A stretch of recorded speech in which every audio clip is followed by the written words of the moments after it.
السلام علیکم ورحمۃ اللہ وبرکاتہ۔ دو ٹوک نامی اس سیریز میں پھر آپ کی خدمت میں حاضر ہیں۔ عقل سے علم تک اب تک پیش کی جانے والی 10 کلپ کا خلاصہ اور سمری۔ اس سیریز میں ہم نے ابھی تک قدم بقدم اسٹیپ بائی اسٹیپ یہ باتیں پیش کی کہ خدا کو جاننے کے دو ہی ذرائع اور راستے ہو سکتے ہیں، ایک معقول اور دوسرا نامعقول۔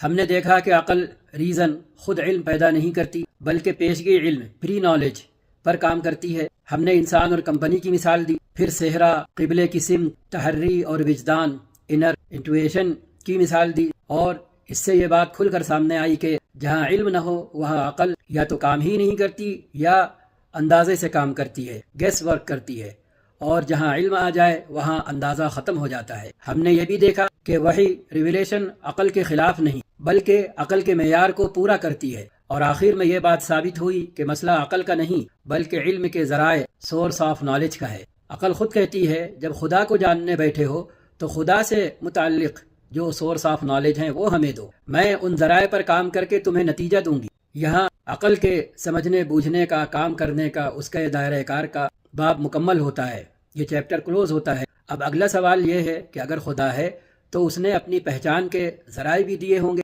تو وہ کون سے ذرائع ہیں؟ ملتے ہیں اگلی کلپ میں، بنے رہیں ہمارے ساتھ۔